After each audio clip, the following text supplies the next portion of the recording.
sermon series, Jobs, Why Your Work is Sacred. Everybody works.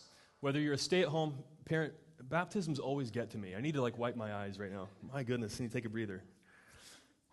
It's so great. Everyone works. Reset. All right, here we go. Whether you're a stay-at-home parent or a student or a career person or a retired person, everybody works. And, parents certainly work. And students, of course, work. And people who are retired, you do all kinds of work. And I know people who are retired who, I think they work now or work more now than they did then. And they're volunteering. And all of us work is bigger than just the tasks we do. All of us are called to do good works by God, to leave this world better than we found it.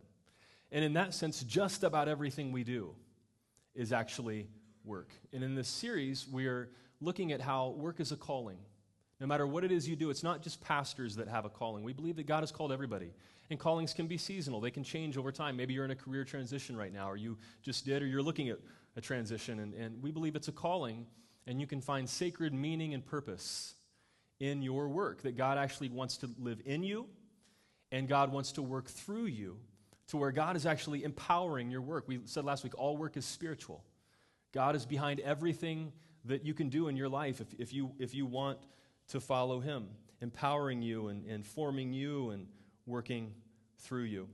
And today we're talking about how your work can make the world better, how we can leave this world better than we found it. And we baptized little Matthew today, and how we can all work to make this world better from Matthew and for the rest of our children. What kind of world are we creating for our children? In a few minutes, I'm going to interview our special guest today, Councilmember Trinity Donovan, who is setting an incredible example of what it looks like to make our world better with her work. But just some introductory remarks here. Over the past couple of weeks, we've had the perfect example of how our work can make the world better, and how we're all faced with a choice, and how we respond to needs in this world. There is a terrible virus right now in West Africa that has killed about 4,500 people, and it is called Ebola. Now, how did you know that? Because it hasn't been in the media at all, right? It's a tragedy. It's a humanitarian crisis that Doctors Without Borders and the Red Cross has been telling us about for months, warning us that this was going to happen. The response has been slow, but yet we've all heard about it 24 hours a day in the media for the last couple of weeks, correct?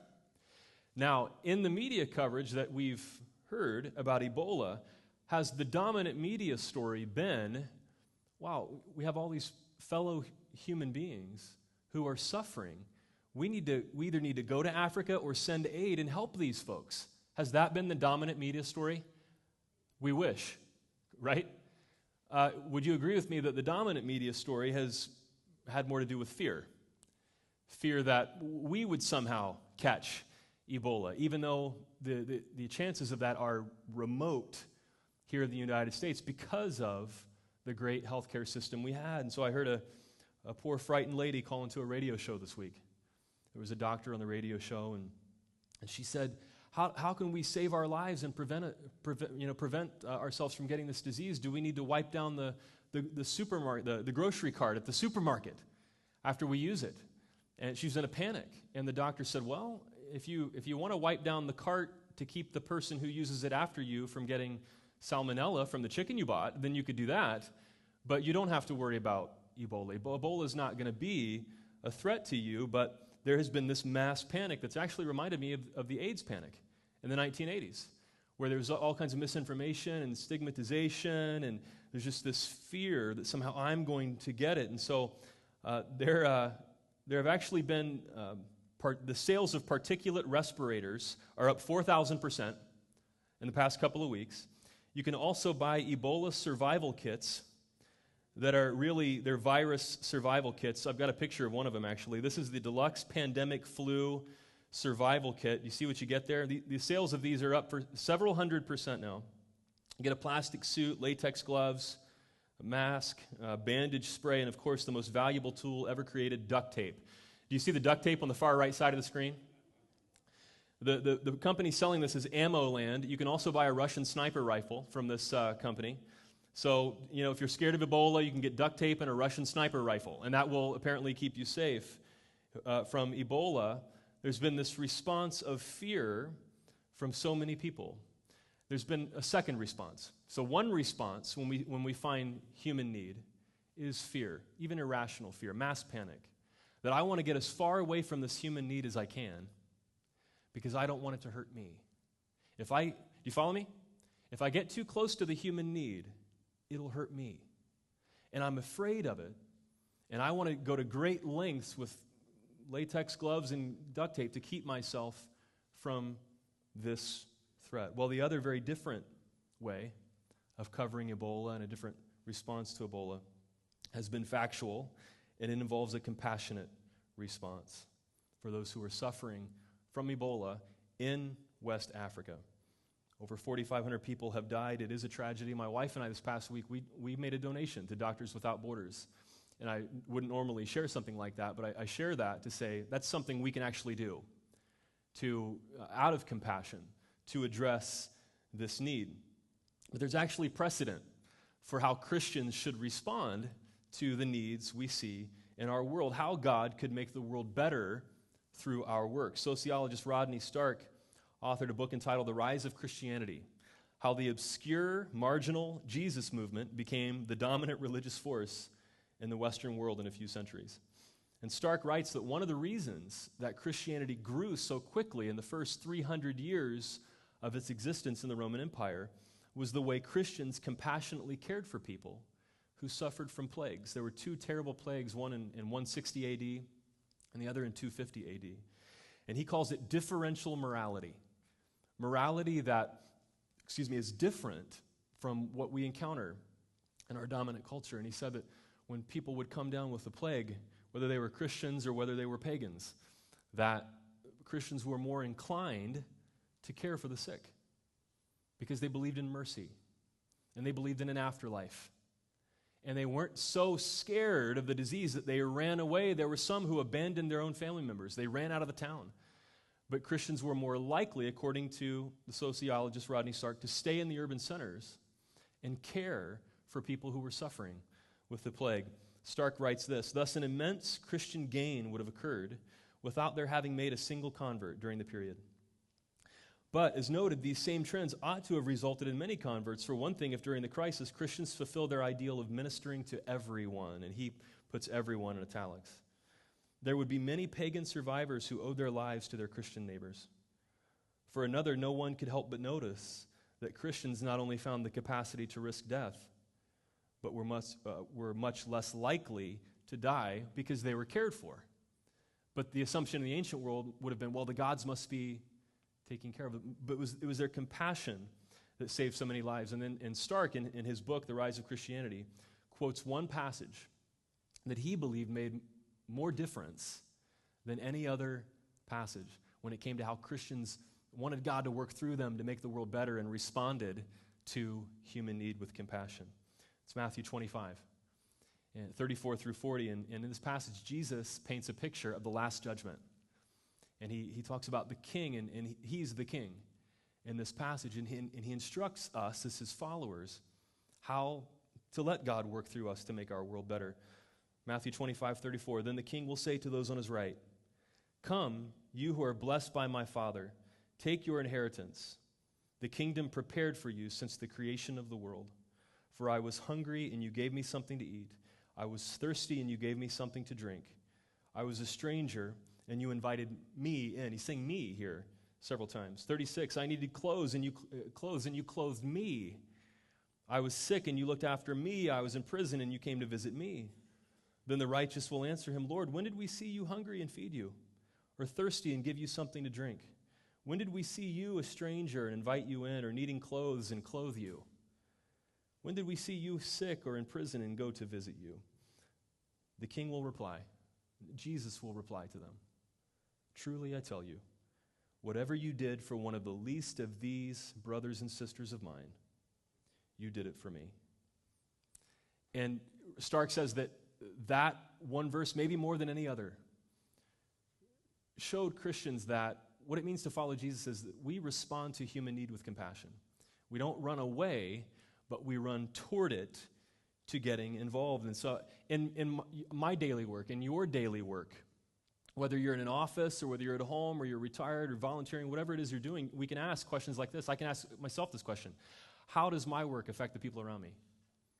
When I see people in need around me in the office or whatever, do I respond out of fear? Do I abandon them in their need? Do I run away from conflict? How do I relate to them? Or do I relate with compassion? Do I walk towards the suffering, towards the need, or do I walk away from it? And you could apply this in all areas of life, in your family, whatever work it is you do. How does my work affect the people around me? Am I responding out of fear and withdrawing, or am I responding out of compassion and moving toward them to be involved? Well, our guest today is a great example of this. Our guest, Councilmember Trinity Donovan, has intellectual and relational gifts that she could have used in many different ways in life.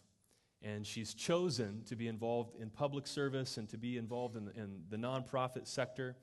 And I'm going to interview her today about the sacredness she finds in her work. Come on up, but I want to give you a formal introduction.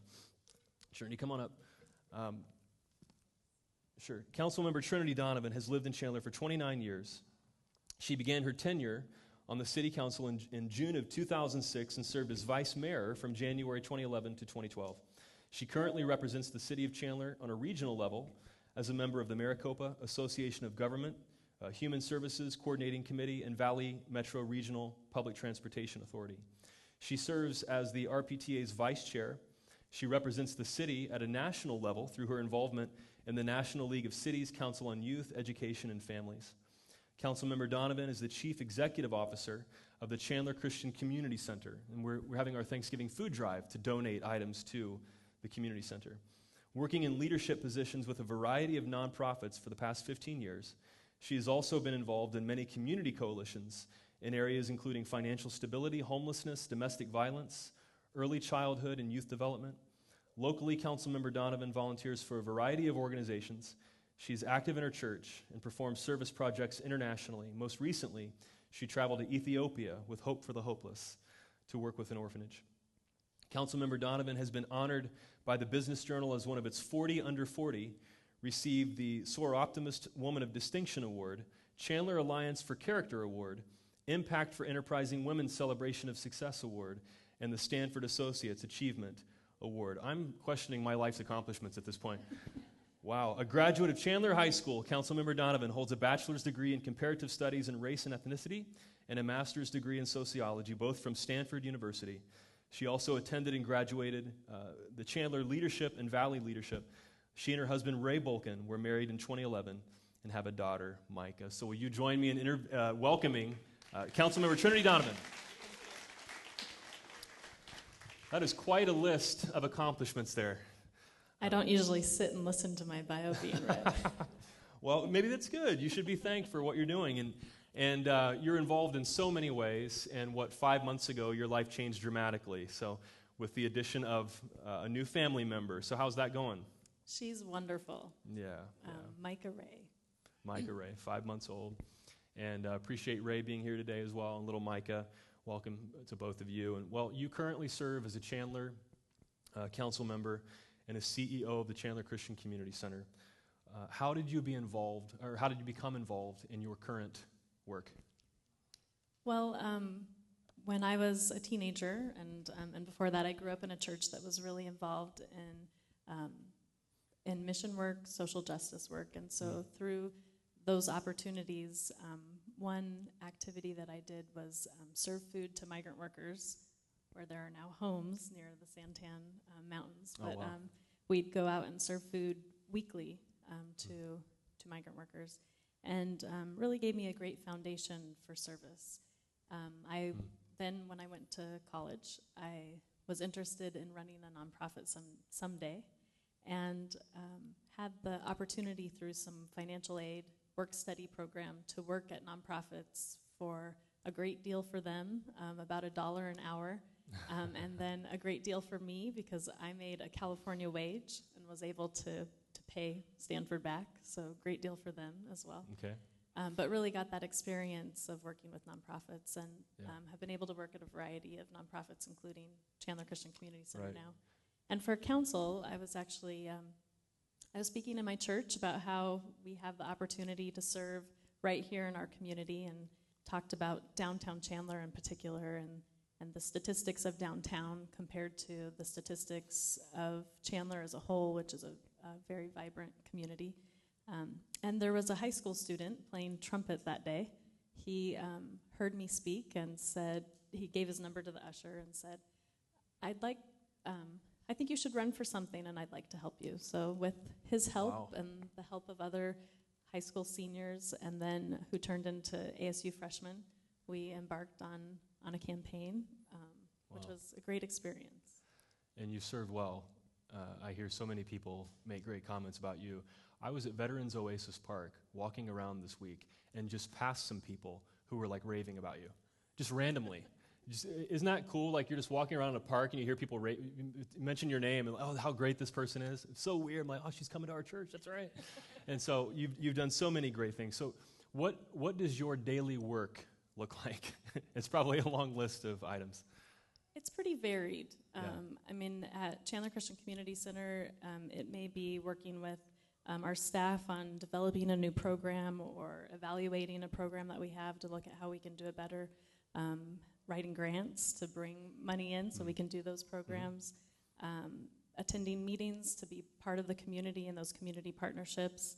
For council, it's a lot of reading and researching topics, and then working with others, listening to people, hearing how they feel about issues that are coming before us, and then also participating on a regional level or a national level so Chandler can have an impact in decisions that are made. And now a mom.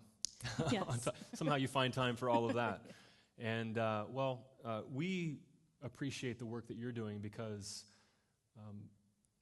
you have already really blazed the trail with the community center, and you know the needs that are in the community. It makes the most sense for a church like us to just link up and partner with you. We couldn't do it as well as you do anyway.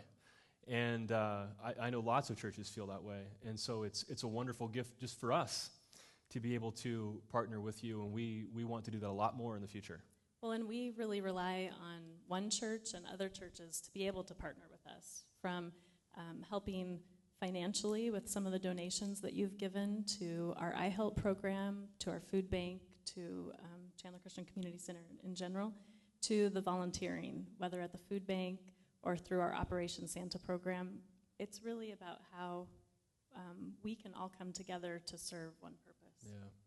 Well, we appreciate you. Thank you for your work. And like we said, the Thanksgiving food drive, all those items are going to be donated to the Chandler Christian Community Center. Can you give us an idea of what the need is in Chandler? Because a lot of people look at Chandler, it's a beautiful city, it's a great place to live, and they may assume that there aren't real basic human needs. What does it really look like? And I used to focus on the downtown area, but really since the downturn in 2008, there's been a lot in the news, and maybe for some of you, you've seen the economy come back up, but especially for those who are hit hardest, it's taken even longer for that to happen. I think as a good example, in 2000, Chandler Christian Community Center was giving away about 3,700 food boxes each year. And since 2008, we've been giving away over 15,000 food boxes a year. Just this past year, it was over 18,000 food boxes.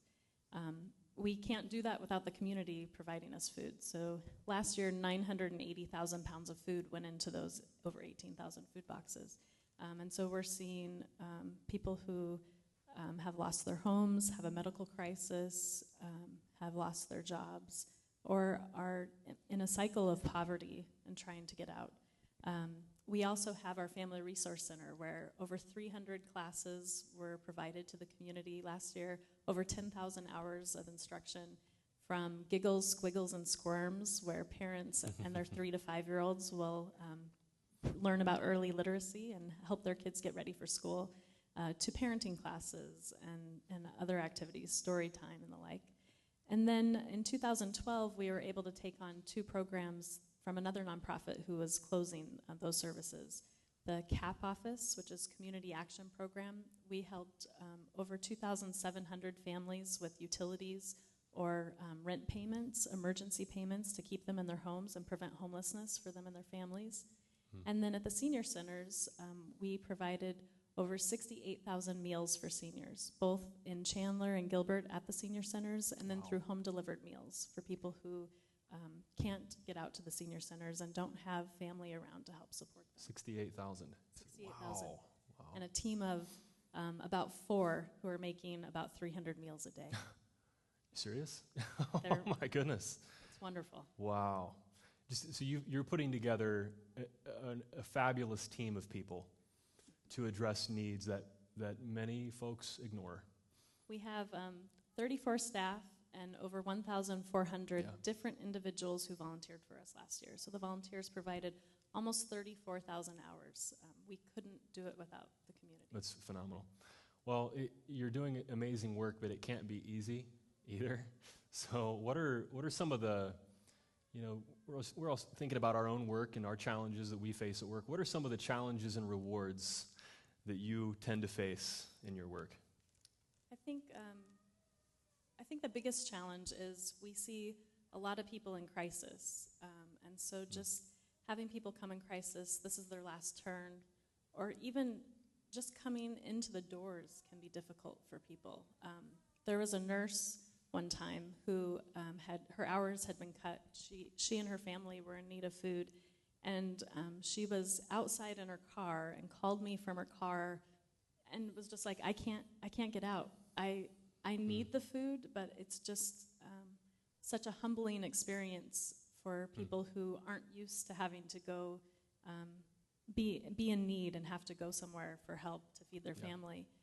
That it was just even getting out of the car was difficult for her, and kind of talking her through it on the phone was a difficult thing. And just all of the crises we see. Our newest program is I Help, which is Interfaith Homeless Emergency Lodging Program. And you've heard about that before in your church and have helped, where right now 4 nights a week, houses of worship are helping us to provide a space for homeless guests for the night, utilizing their locations. And then other houses of worship and others are providing meals and the humanity for homeless individuals. And so it is a challenge to be around people in crisis. But I think with that, it provides a lot of opportunity that we also get to see the generosity of the community every day, whether it's someone coming in with a couple boxes of cereal to bring us, or someone coming to volunteer in the food bank or make the meal for I Help. There's just so much that we get to see, and I get to experience daily of people who are coming together with us to make it happen. So I think another challenge is always funding. Right. And so continually ensuring that we have the resources, both the money and then the in-kind donations as well. Yes. Well, you shared about how you got involved in volunteering earlier, but you're in this for the long haul now. You've been making a big difference, and you've gone through a lot of challenges and rewards. When we're thinking about how our work can make the world better, and I think it's challenging for a lot of us just to hear you speak, for me, because I'd like to think that I, am involved in some good things in the world, but not as much as you are. And it's just the truth. And so I'm humbled and challenged by that. And we all want to think creatively about what that might look like for us. But the beginning is just kind of the heart issue of why. Like what motivates you to serve like this? Why are you so passionate about it? There's a lot of passion behind 15 years of all the work you've been doing. So why are you so passionate about this kind of work? My passion, where does that come from? I think some of that, what's behind there, I think the Bible verse that you shared is an important piece of how we can provide for the least of these. And then also, as we sung the Lord's Prayer this morning, thinking about how we can be the vehicle for God's work here on earth, just like what we envision heaven to be. So how do we bring that image of heaven down here to earth every day is kind of part of what fuels my passion. And, it's the energy of many people coming together to be able to see how can each of us doing a small part make a big difference. Yeah. Well, so your faith is a motivator for you. Definitely. Yeah. Well, now that you have a little daughter named Micah, how do you possibly balance the demands of all the work you're involved with being a wife and a mother and the responsibilities of home? Well, it takes more than just me to be able to balance that. So definitely my husband is a huge help as we parent Micah together. And then my family, I'm grateful. He works overseas, so he's not here all the time. And so when he's not here, having the support of my family, my mom especially, really helps me to be able to take time with Micah, and then also feel good about being able to be at work and know that she's in a fun, safe atmosphere. That's right. Yeah. Well, it's a tall order for any working parent. And right? then it's also about not getting as much sleep as I used to. And then there's that. Yeah. I have to say, my mother lovingly told me that she has never seen the dark circles under my eyes as dark as since I've had Micah. Right. So. Good things to hear, right? Yes. Yeah. Well, thanks, Mom. it's just math. The time has to come from somewhere, and unfortunately, it's sleep too many times. We talked about purpose and challenges. You talked about your faith being a motivator. On a, maybe it doesn't happen on a daily basis. Maybe it does, but if we could put it this way, what are glimpses of the sacred that you see in your work? And I could imagine lots of things, but what are glimpses you see of the ultimate purpose and sacredness in your work? A couple of things. So unfortunately, we've been having a graffiti problem at Chandler Christian Community Center, Okay. and it just started about a month ago. So we've been in that community since the 70s, longer than the child who is doing this, sure. I'm sure. Yeah, sure. And so maybe it's someone new that's moved into the neighborhood. But so every weekend I go and check. I believe that when graffiti is there, it's important to get it off as soon as possible. So hopefully they will see that this is not the place to put their graffiti. And so last Saturday, there was a lot of graffiti on the door. And went over there. Ray was still out of town, so I took Micah to check on will there be graffiti or not. And it was an exhausting job. So I set Micah down, and the neighbors across the street came by, who I've known for the past 5 years that I've been there. The mom came by and saw Micah and asked how I was doing, and I'm scrubbing these Wow. doors. And then her two daughters, 6th and 8th grade, and their 8th grade friend came by and said, "Can we help you?" And I said, I only have one pair of gloves. And their response was, "We have gloves." And That's great. and so I said, "Yes, please, come and help." And so they came over and scrubbed with me. Yeah. This is their neighborhood too. They live right across the street. And just that investment and caring through Absolutely. those kids was definitely, I think, a glimpse of the sacred. Yeah. And I also think our volunteers and our staff, but since we have so many volunteers, do a great job of bringing dignity and hope to those we serve. Yeah. As I mentioned with the example of the nurse in our car, it is really hard to humble yourself to admit you need services and come for help. And actually, many people are motivated because they want to have food for their kids. So it's their kids that brings them there. Yes. And so just being in a place of feeling less than can be really hard for people that come in and that we see. And when they're then welcomed and provided that sense of dignity, it just is really important for them to be able to go on their day. And I think being able to see that in those who work around me is a great glimpse of the sacred as an example. Absolutely. You're doing God's work. And the neighborhood knows that. It's not a surprise to me that people came over to help you because they know who's on their side, right? And we've had great relationships with our neighbors. Yeah. We've been in that neighborhood. We've grown in that neighborhood. Sometimes we cause parking problems for the neighborhood, but they are they easily overlook that because they see the value of us being in the neighborhood. It's always just buzzing with activity and just a lot of life, even around. You're a beacon of hope in that neighborhood. It's the truth. I mean, you feel that. Every time I go there, I feel that. There's a lot of love in the room and a lot of happiness. And that's what we hope to be, so I appreciate you. Yeah. Well, you may have already answered this question, but how do you experience fulfilling purpose in your career? Anything to add? You've shared some great things about that. You know, I think in all that I get to do, it's really about how to bring out the potential in others, and I think that's something that I really, really enjoy and brings me purpose, both for someone who's in case management, who's just been able to get their commercial driver's license to receive a higher wage of pay, to the staff that I get to work with and seeing their potential and them be strengthened in the work that we're doing. You have a lot. I mean, a lot of purpose, really. I mean, it may be impossible to pick one, but is there anything that stands out? There are probably a few, but is there anything that stands out as just about the most fulfilling experience you've had in your work that you've done? What a tough question, I know. Putting you on the spot, I'm sorry. I'm trying to play Oprah the best I possibly can here this morning. Is there anything that stands out as like, wow, that is why I'm doing what I'm doing right there?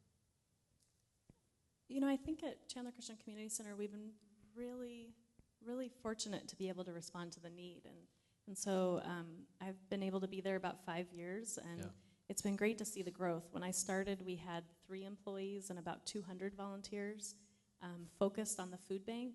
And so I think it's been really fulfilling to see identifying what other needs we can accomplish and then looking at how we make those work. So from our Family Resource Center coming in 2010, for our board to be willing to take a risk when there were 2 other programs that were necessary for our community but were going to close, to take that risk, to accept them under our services, and then really grow into being more of a one-stop shop there. Again, it's so hard to get to a place many times for those who are in need, and how do we help them with as much as possible? And just seeing that 3 staff to now 34, about 200 volunteers to 1,400, that power of community has been really, really exciting, doubling our budget to be able to meet those needs with those programs. Wow. And I think on the council side, what's been really fulfilling is how we can work as a team to accomplish something for our community and not let our personal agendas or whether we've won or lost the last vote get in the way of how we move forward for the community. That's great. That's great. So the whole process of growth and the forming of this team that you've led. Yeah, that's great. Well, last question. You've already accomplished so much. What does the future hold for Trinity Donovan? What are your future plans for your work? So I think for me it's really about being open to what possibilities may come. And that's something at Chandler Christian Community Center. We were able to be open so that when I mentioned those programs were closing, we could say this is what's right for our community, so let's bring them in. So had you asked me a year before we brought them in what we would look like, I wouldn't have known. But I think it's about, and it's the openness of those possibilities that is important too. So we can continue with the work that we've been doing, and opportunities could be passing us by without even knowing it. I'm sure many have for me that I didn't even realize were possible. But when I can take the time to really be open to what is to come, that's really when it does. So no specifics really for that question. My council seat will end in January, and I think while someone can definitely be a mom and a council member, it's a good time for me in that transition to be able to focus on my family as well.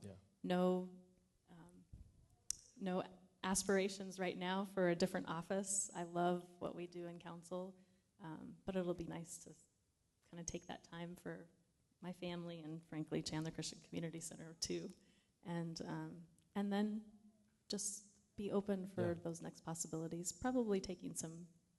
I was thinking a few weeks ago about really wanting to say no to some things, and perhaps that first year to clear space for what those opportunities may be too. So openness.